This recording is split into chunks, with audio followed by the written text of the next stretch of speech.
you so much, Shubs, for taking the time from your super busy schedule to talk to me about Yeah. feather and bone. Can you Thank you for please having tell me. us about your beautiful, beautiful business? Yeah, thank you so much for having us. I'm so excited to be here. So, Feather and Bone, we do three ingredient, 100% waterless, plant-based skincare for the family. Yeah, amazing. And your little your lip balms were Yes, in my gift bags for yes. Mothering the Soul. Huge, huge hit. I'm so glad. So thank you for being an in-kind sponsor. Of But course. I want to know how you started all of this. Where did it begin? Was Yeah. it from personal experience with your skincare? Tell me. Yeah. So when I was 12, I had a bad reaction to a skincare product, and I did what any person does, you try other stuff, and Mhm. it made it worse. Then I got freaked out and I didn't want to try anything. And then for me, basically, the reaction was burning, itching, Wow. redness. But I think for me, the burning was really the worst, like the most unbearable part of it. Mhm. And then I was just breaking out. And so my mom then took me to a doctor who put me on a bunch of meds, which also did not work. And got to a point where I was like, I don't want to go to school. I don't want to do this. So my mom then introduced me to this ingredient called sandalwood that is really, really famous, popular now. And it's known to calm like the skin, like cool the skin, Mhm. and it worked instantly. And I was like, what is this magical powder that has basically stopped my reaction after a few seconds when I've been trying for like weeks to Yeah. stop it? So Wow, that's so incredible. And I can't imagine how scary it was for you as a 12-year-old, but also for your mom not to know how to help you and how to take care of I you don't, and how to funny because I don't think she was really fussed. She was like, it'll be fine. Like I really. don't really have. I think she felt bad, but my mom is a very like she was. I mean, now I think she's different, but growing up, she was just a little bit more reserved. Oh, I So see. I mean, I think she wanted to help me fix the issue, which is why we went to the doctor and stuff. But I think it was very like, okay, matter of fact, like, how do you fix this? Like, it Yeah. wasn't this very like emotional thing with her. Oh, okay. That probably Yeah, helped then kind of find a solution for it in a calm yeah, way. yeah, Wow, that's incredible. And you so that's where it began for you, yes. finding that new relationship with skincare and how to Hmm. take care of your skin that is different from everybody else's, not just by the way that Yeah, it reacts to certain yeah. products, but also I would imagine that your ethnic background also plays into this, correct? Yeah, definitely. Right up until that point, I wasn't really, I've never been the girl with a lot of products, even prior to my reaction. It's just not something I've been really into. And I don't know if I'm going a bit like off topic here, but a part of that was because something that happened when I was really, really little. I was doing my first school play, Hmm. and you get to dress up. And I was like any young girl, I was like, I want to wear lipstick, right? It's like your first intro to makeup. Yeah. And so I was really like, excited about it. My mum is a minimalist. She doesn't like to put a lot of stuff. And so I don't know what I was in the school play, but I everybody around me was wearing lipstick and I had to. And my mum refused. And all my friends had it. So like it was a 3 day thing where you gotta you do your play 3 times in a row. And so the next day I went to my friend's house because her mum was doing it, and my mum was like, yeah, if you wear lipstick, your lips are gonna change color. I think she was just trying to scare me. Yeah. But then the next morning I woke up and in my head, I like visibly remember that my lips had changed color. Now, I have no Oh idea my if it actually happened, god. but this is how I remember it. And it just made me move away from products. And Hmm. so I never told my mom like, okay, yeah, that's why I'm not going back to get lipstick again, because Yeah. that was why like I think I've just been such a minimalist, and just became more about like for me it was about preserving as I am Mhm. than anything else. And I think that's what I love about the Indian heritage and culture, like traditional cultural approach towards how you look and aesthetics and beauty, because a lot of it is, Ayurveda is a little bit different to me. Ayurveda is more about like healing and that piece, but I think the Indian culture is what I really gravitated over towards more, because it really was about this idea of like preserving how I was and using these beautiful plant-based ingredients, to do all these rituals. So Yeah, yeah. yeah. That's beautiful. It's preserving that natural beauty and Yeah. really being intentional about not just what you're Y- putting in your body, but putting on your body. yeah, yeah. And I think like I think it's just marketing and society and just like the evolution of everything. But before, everybody was sort of, the focus on looks was so minimal, and it was only really on like key dates, like the day you're getting married or something. I mean, I would imagine, I don't know, but that's how Yeah. I visualize when a lot of these traditional views, like even Cleopatra, like she was using like milk and honey and all these other things for beautification. But I think it just had a very different meaning back then. Mhm. So I think it's interesting to see how all of that has changed as well. Yeah, I agree. And I have had the same kind of internal battle with myself with products and just like makeup in general. I grew up in my other business or my other life was I was a performer. So Oh, I was a singer and I've grown up my whole life with having to put so much yeah, makeup and do my hair and just, worry about my presence and the way that I want to be seen by other people.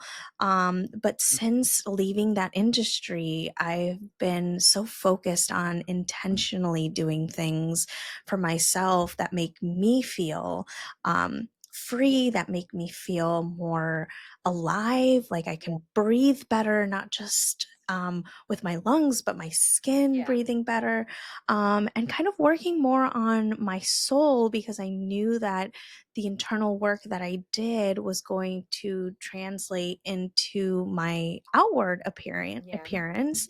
And so I have my face and my skin have never been this this alive and oh, radiant amazing, since I've started, being very intentional and picky about what I put on my face and on my yeah, kids as well. Like I think yeah, that kind of really sparked a lot of this like questioning for me, like, oh, what's in this? Or, yes, we're going to Sephora, but like I really got to look up and I have this yeah, app called Yuka that really yes, I love yeah, it.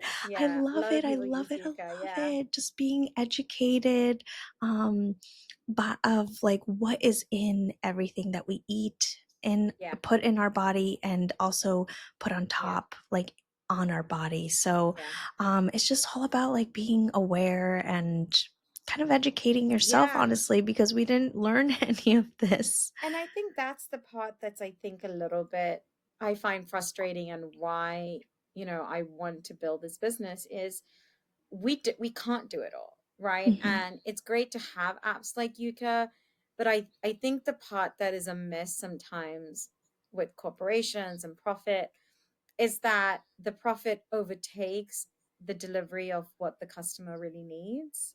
And and and I think, you know this is my field. I know the ingredients. So it is, I feel, my duty as a business owner to do right by not just my customers, all people. And I think it's really unfortunate sometimes that like profit overtakes what's right to kind of just give those instant needs and feels, and that part of things is forgotten, Yeah. because technically we should be able to trust the companies we buy from, because we can't do every single piece of research. It's Yeah. impossible, especially when you're a mum and you're working and you've got 1,500 things on your plate. Like, you need to be able to trust the companies you shop from, that they have done the research on your behalf, because they're better knowledge than you.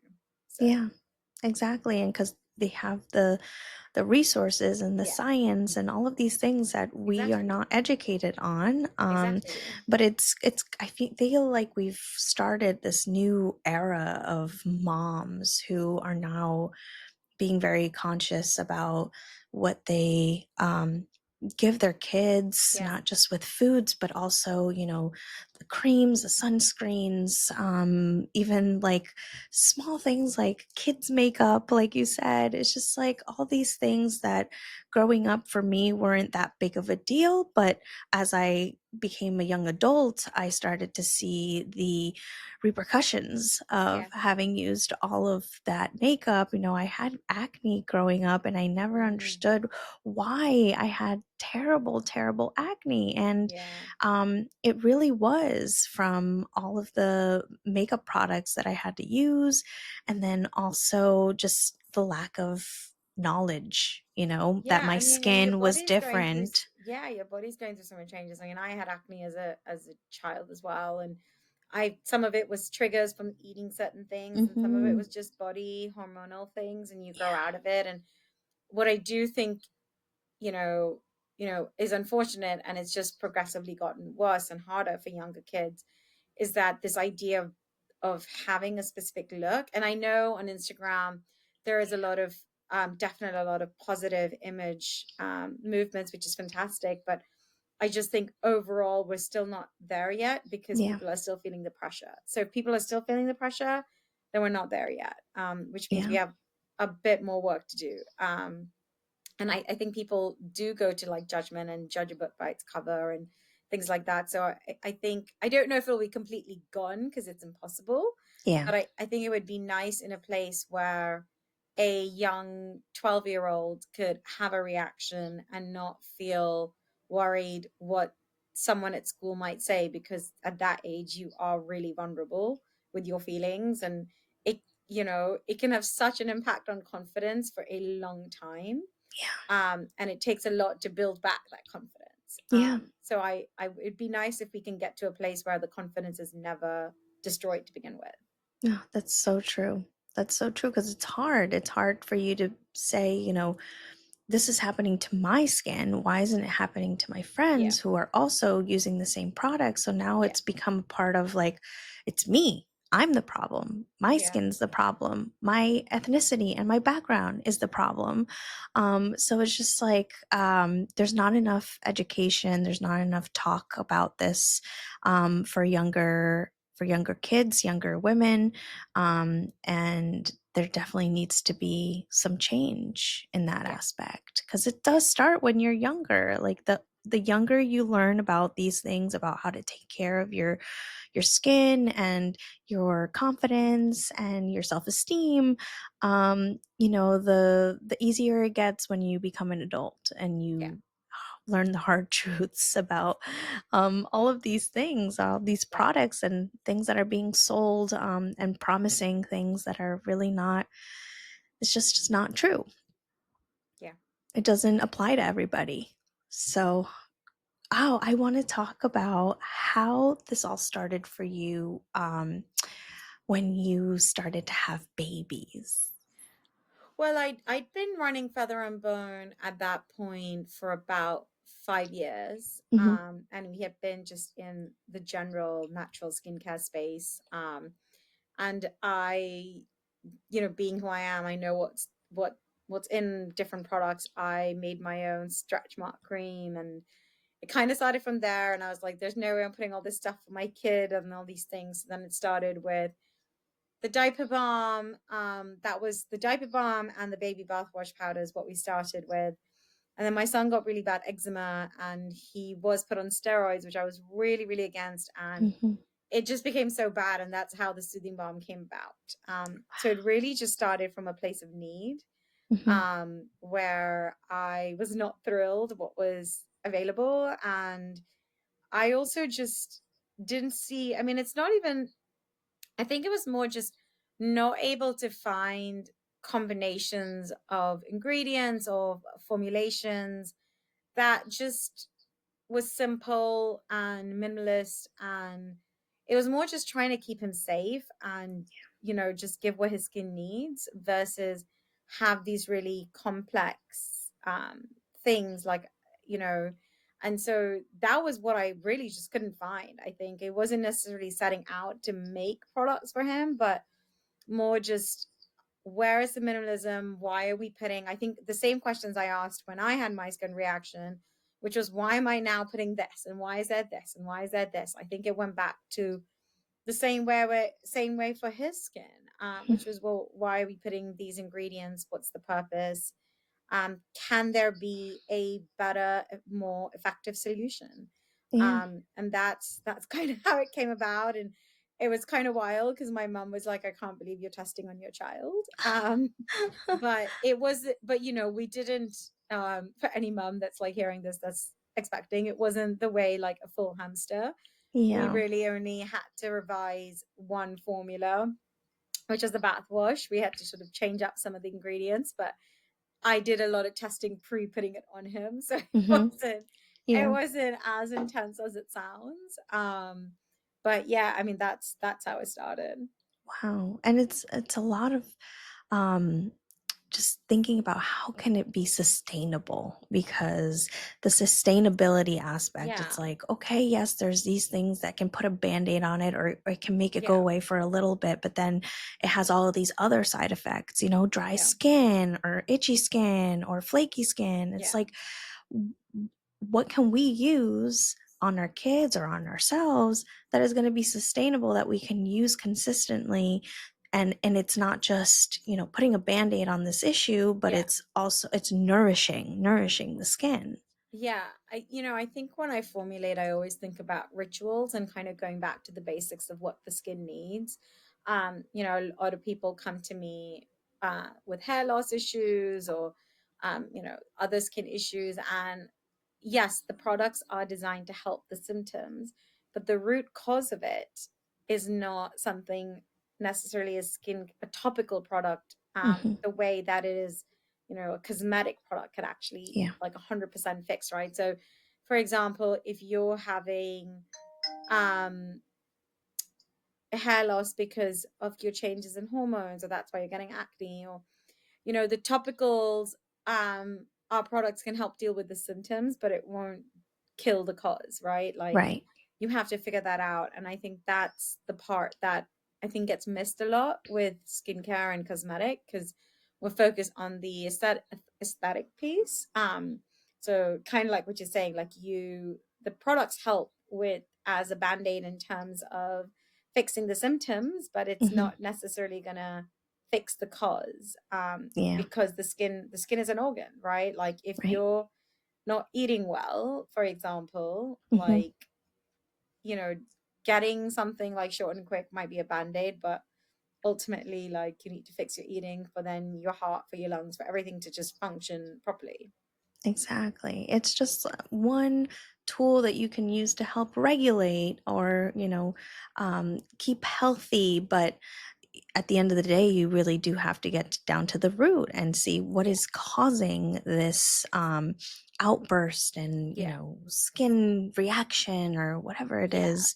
Yeah, um exactly. Yeah, so yeah, that's the way I think about products. Like our products are designed to help your skin perform its rituals, its functions successfully.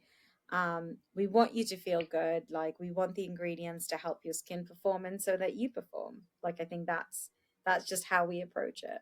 yeah, that's beautiful. I love that. I love the idea of it being a ritual, especially somebody from my background and what I do. Like, I feel like you can use rituals in every aspect Yeah. of your healing Yeah. journey and your self-care journey, Yeah. whether it's what you're putting inside your body, what you're putting outside on your body, um, even what you're thinking, what you're saying. It's Yeah, all no, those things. totally. I actually hate the word routine because it always makes it sound so drab and repetitive, but I think Hmm.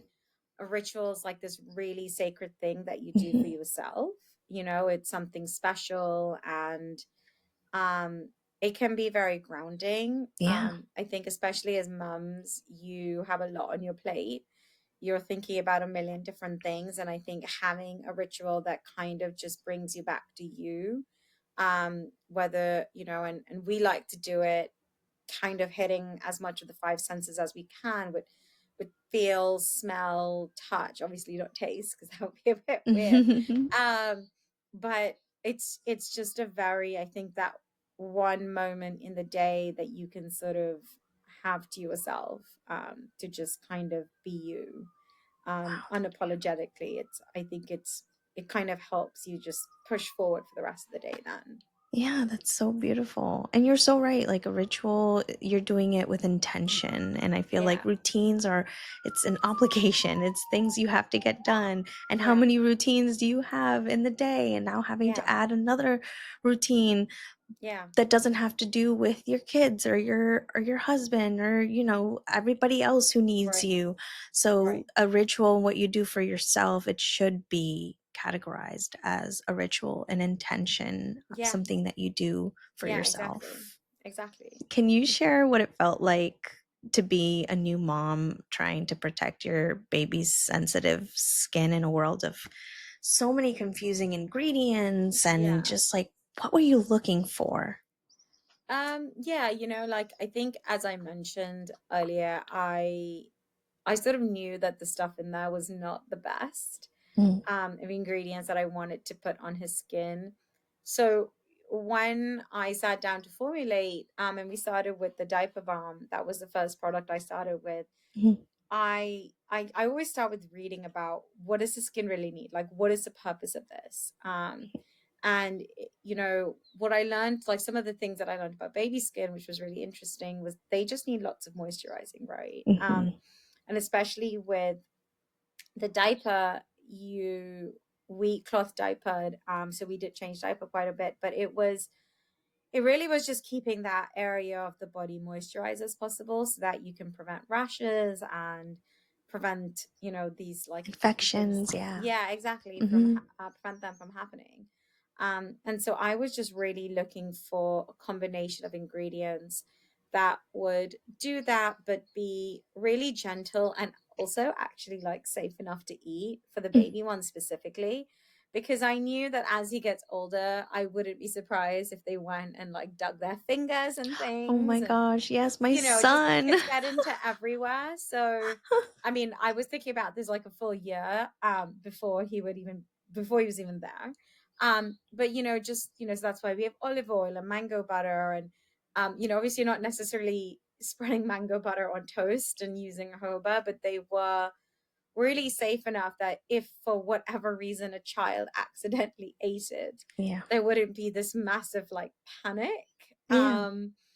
And that was just really how I thought about it. And I always believe in less is more, as a rule. So I was like, well, okay, it's great, it's a diaper balm, but can this be used also for body massages and for other things that the baby needs? And so then that's kind of how it came from, in it being not just a diaper balm but also body. And then also like simple things, like I know people don't like stickiness and they Mhm. want it to absorb quickly, and so like little pieces like that is sort of how I was thinking about it when I was formulating it. So Wow, that's amazing. And these are things that I feel like a lot of like your popular baby products companies don't really think about. I don't Like know. I even don't, I like mean, the color and the texture of it. And yeah, it's just like I know when I had first had my daughter, I absolutely hated Desitin just because yeah, it was I'm not so a fan of it. I know. I white. think It there was was so there's another brand, I'm forgetting the name, but I tested a few different brands on my yeah, skin. And I actually had a reaction to yeah. one of them. Like my Hmm. skin broke out in hives. And it Wow. was just not like the best one. Like I just couldn't get it off of me. Like I kept rubbing it and it just remained there with Yeah. like, I had to ultimately use soap and wash it off. Yeah. So it was just, I think for me, it's like, how can I make it, yes, effective for the skin needs that it has, but also functional as much as possible. Like I played around the idea of making it into a stick because a lot of mums said like twisting it might be too much when the baby's moving. But Hmm. then simultaneously I heard back from some mums saying, ooh, but then a stick on the bum and I don't want to reuse it. So it was, I tried to sort of, really kind of think about just different problems that a mum might have while using it outside of just the basic formula of it. Wow, that's so beautiful.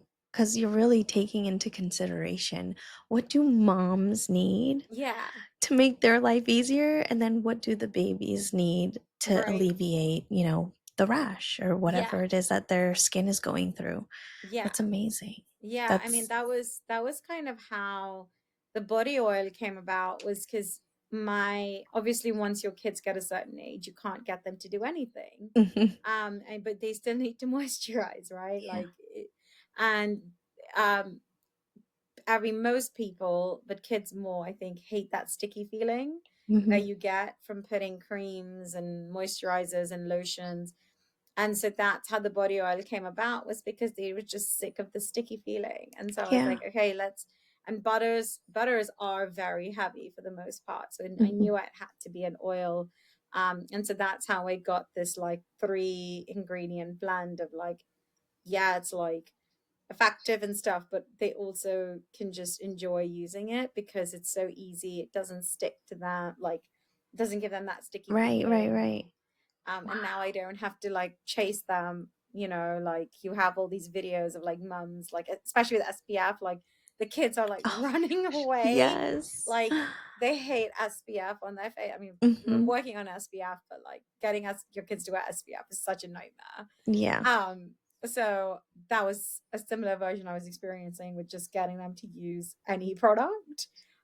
So that's why I try to make it fun for the kids too once they get to a certain age. Wow, that's amazing. I love that it's just like I feel like every step that you take in creating a new product, it's always done with the intention, like so much purpose and intention and just thought. And that's what makes your product so amazing because you Thank you. fulfill that goal, that end goal of like, how can I make it a product for everyone, for moms, for kids, and at the same time accomplish the the nurturing side of it, but then also, what the skin needs, the Yes. necessities. Yeah. What was your journey like from that first spark to creating, that first spark of like, okay, feather and bone, this is what I'm gonna do, um, to it becoming a full-fledged skincare line? Uh, so I tried to do it once before I started business school. When I came up with the our face jams, the face wash bead. So initially it was a powder form, and I basically made a sample. The formula wasn't 100% what it is now. It was kind of almost there. Mhm. And I was just walking around Manhattan, like handing out vials of powder, Oh my asking gosh. people to try it. And Wow. I kind of was just testing the idea, and I realized that it was just never going to work as a powder. It was too complicated to Mhm. tell people how much water to use and stuff. Mhm. And then when I was at business school is when just a different amalgamation of things led to the face wash tablet being created, and it just felt right. I'm a big on intuition feeling, Mhm. and it just felt like there was something there. And I'm Indian. My parents are a little bit more traditional. I think they thought I was mad. They're like, if this is such a good idea, why hasn't it already come out? Yeah. And I had a job. I was working at Silicon Valley Bank. I was a banker, and I Mhm. went to a Whole Foods show with, I don't know, like 10 hand pressed tablets from a chemistry lab, no packaging, just like a drawing of what I thought it might look like.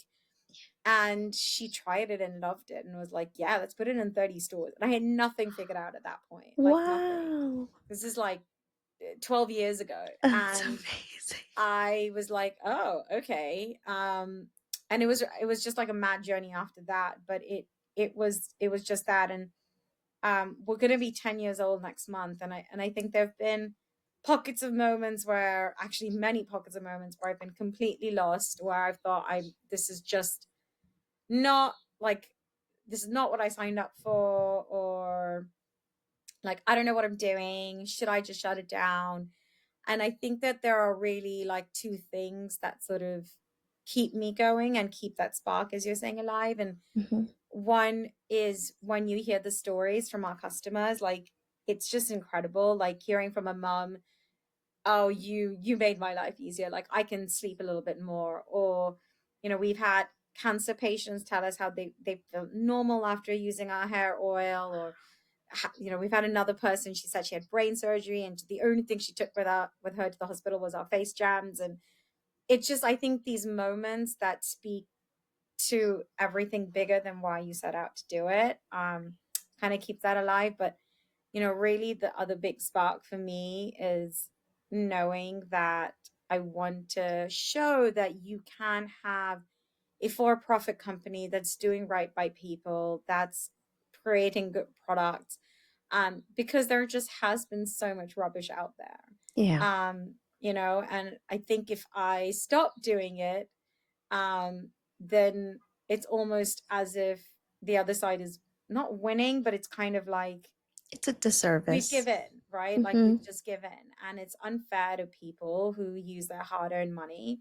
And I think that that to me is just so much bigger than whatever I might want. So for me, like those are really my drivers, and it was the original spark, and it's the spark that keeps me going. Wow, that's amazing. Yeah, that's beautiful. Thank you so much for sharing that. Yeah, of course. So what makes Feather and Bone different? Aside from just the ingredients, but on a deeper mission, if you could summarize Yeah, what that would I be. yeah, I think one of it is just, we are it's made by a consumer for a Hmm. consumer. I think is the best way to put it. Like I'm going through it, right? Like Hmm. I've dealt with these problems. I deal with versions of these problems. And I think there's that human element, and I think it kind of goes back to what I was just saying earlier when it came to the spark. Like the reason to start this was not to make a ton of money. I had, oh, this is a cool idea. This is a face wash bead that's no one ever done. Hmm. It really was just, I think we deserve a better kind of company. And I think that if we can do it, then others can do it in different fields. And that was really kind of that's really it. Like I think that's what makes us different. We we know we're not perfect. I don't think we're trying to be perfect. I'm Hmm. sure there are things we could have improved when it came with packaging and shipping. I mean, our customers have just been so incredibly patient with us as we figure out elements as we grow or change. And um, I think I think the reason they have the patience is because we're human about everything. Yeah. And I think that's what makes us different. And yeah. Yeah, that's a great answer. And I completely agree with you.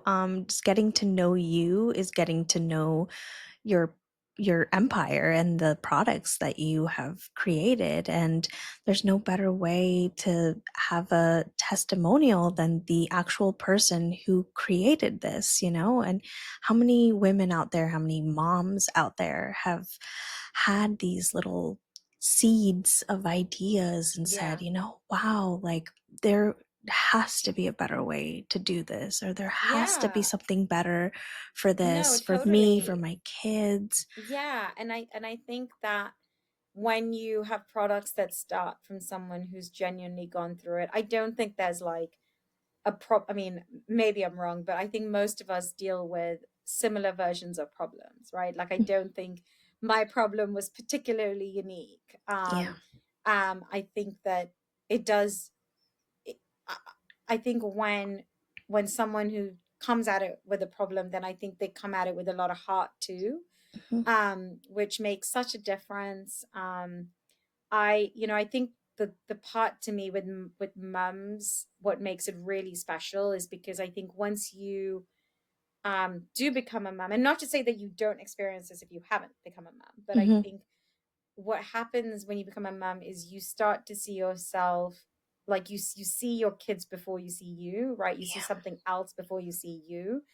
And I think that kind of has this almost like tube light aha moment, Hmm. because um that's when you can start to really see things bigger. I think it's only human to kind of put yourself first. Like I know it gets labeled as selfish, but I don't necessarily think that's always the No. case. Yeah, Um, no. but I do think that like mums have this incredible ability to look outside themselves. Hmm. And women in general have such incredible empathy skills Yeah. that allows us to be so much better when approaching products. Yeah.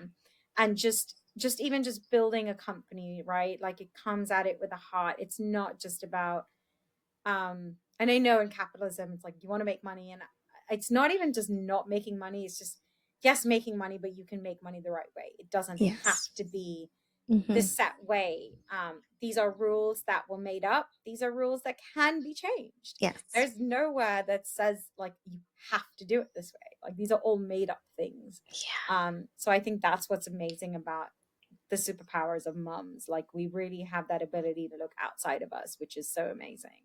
Yeah, and looking outside of the box for solutions that are going to be solutions to our problems, but then also helping other moms and other kids. And it's the impact. The Yeah. impact is seriously what fuels us to Yeah. continue. And Yeah, for because we me think as a about, business owner, it really yeah, is like the thing that I have imposter syndrome all every yeah, day at night. I'm like, am I doing the right thing? Am I doing the right thing? And yeah, then I look back at my podcast episodes. I look back at my events and the things that I'm building.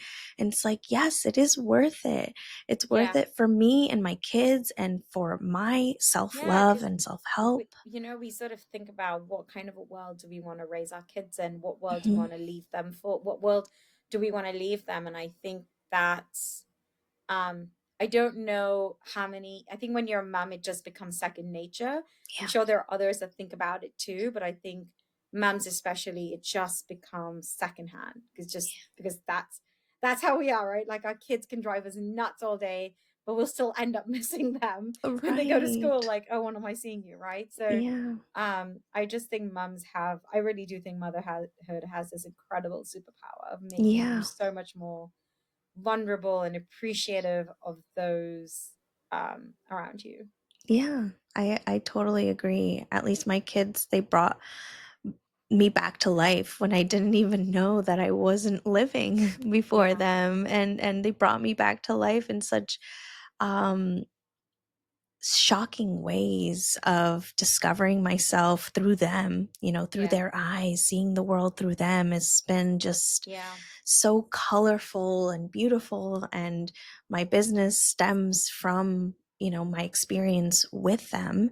And then also just wanting other moms to feel like you're not alone. You're not the yeah. only one. You're not paranoid. You're not No, crazy. yeah, Because yeah. it No, feels like totally. that. No, totally.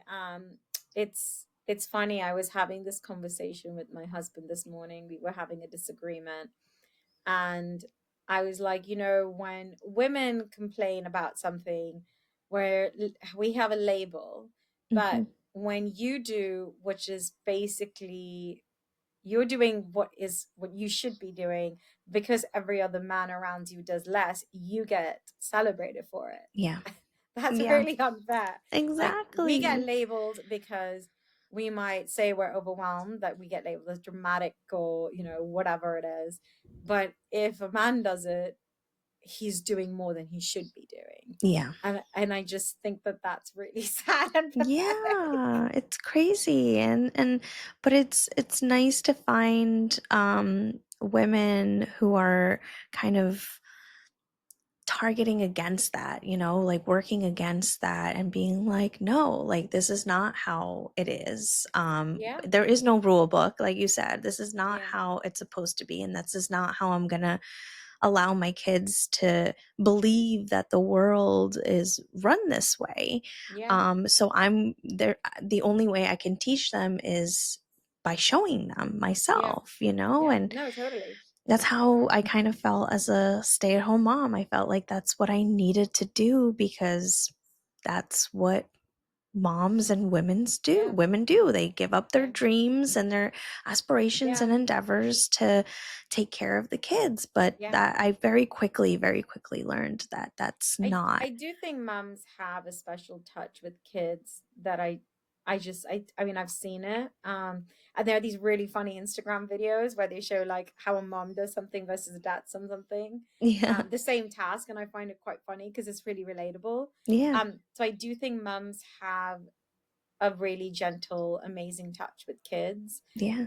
which they need. But at the same time, we need support to be able to do that and also continue to be a version of ourselves. Yeah. I don't think we should just have to do that. I think if it's a choice, that's a different thing. But I Yeah. do think the choice needs to exist and the support needs to exist to be Yeah. able to have both of those. And I think with that, the thing that really we need to practice is understanding it, being patient with ourselves because it may not necessarily move at the pace that we want it to. Yeah. And that was something I had to learn the hard way multiple times in different ways because Yeah. you kind of want to speed ahead, and you want your business to be in a certain place. But the funny thing is, like, I do believe that things happen for a reason, and like you need to go through certain things in life for the things to eventually happen. Yeah. So I think that's the part where I think I've learned, like, is learn to just trust like the timing, be patient, and learn the lessons that I need to learn before I get to that place. Like, just slow it Yeah. down a little bit. I am currently in that place right now because I am so new with my business and it's been Yeah, really hard, but yeah, it's also been incredibly rewarding yeah, in so many ways. And it's, yeah, just like listening to my intuition and yeah. learning to say no has been a huge lesson Yeah, for and me. also I think like being reactive. I think it's especially in the early stages. I remember everything would get this like insane like reaction, the emotional turmoil, kind of like the graph that everybody Hmm. sees. But I think, so it's for me, like what I've learned is like running a business is really an emotional marathon. Being a Hmm. mum is an emotional marathon, and being able to sort of rein in those feelings and just have control over it makes such a difference, in both worlds. Yeah, Just because you can then just think about things a lot more logically and clearly. sensibly, Yeah. and versus these like emotional reactions. Hmm. So it's better to just that just takes a lot of practice because it just takes a minute, but it makes such a difference. Right. It's balancing out having to be a full-time caregiver and a full-time boss lady. Yeah, And sometimes those two worlds are intertwined, yeah, and balancing both at the same time can be very overwhelming emotionally. It's like a yeah, lot of stimulation, a lot of, yeah. I feel like sometimes I'm being pulled in like 20 different Hmm. directions. So Yeah, just trying to find ways to regulate yourself so that you can come back to yourself, like you said, and just not making that was a big thing that I learned in the last couple of weeks, just like yeah, not making decisions out of like reactive yeah. Emotional emotions, decision making. Yeah, because then I was making decisions for other people. Like my yeah, decisions were based off of how it was going to make yeah, other people happy, yeah. instead of looking within myself and being like, Right, okay, this is actually not going to make me happy, or this is going right. to be way too much work for Yeah, me. yeah. No, totally. I think I think what I've learned in the past 10 years is it's not about having perpetual happiness. It's about feeling content, Yes. in the moment that you're in. Hmm. And I think if you can find that place, and you could be content with things not being exactly the way that you want, you can, whatever it is, right? Because I happiness is just one emotion in a spectrum of emotions. Yeah, yeah, yeah, And yeah. it only has value because the other emotions give it value, right? You Right. know what it means to be happy because you know what it means to be sad or angry or Exactly. depressed. I don't know, like whatever whatever the spectrum of Yeah. emotion is, right? Like it. they exist because the other exists. Mhm. And so I think the place that you need to really strive to be in is in a place of being content. And um, I think something I ask myself every day is like, what did I do today to make myself feel content? Like, like, or like another question is like, what did I do today to drive my sales? Like whatever that thing is for you, Mhm. and being able to list down, oh, I did this and this, and these are the potential results that could come out of Mhm. it, makes it so much easier when like dealing with stress or problem solving, because then you're constantly working towards it, which gives you that content like feeling versus just yeah.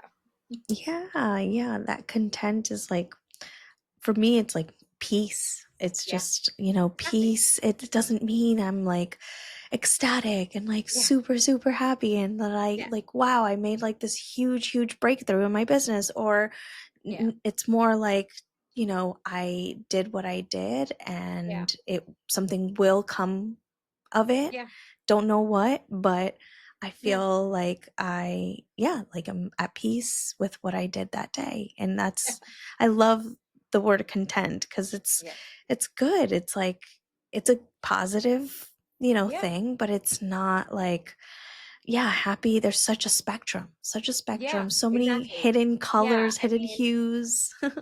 I don't know how many people who are listening enjoy like the classic like English countryside type of shows, like Yeah.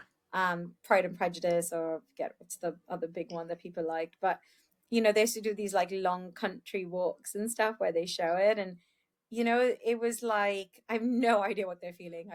Maybe they were miserable, I don't know. But I think the idea of like just being able to be in the moment of a simple walk, right? Because they Yeah. did that every day, like goes back to that ritual thing. And I think those are the things that keep you grounded, that keep you content, where you can, I think if you can find the quiet in your everyday is when you'll be able to really sort of get to the place that you want to get to.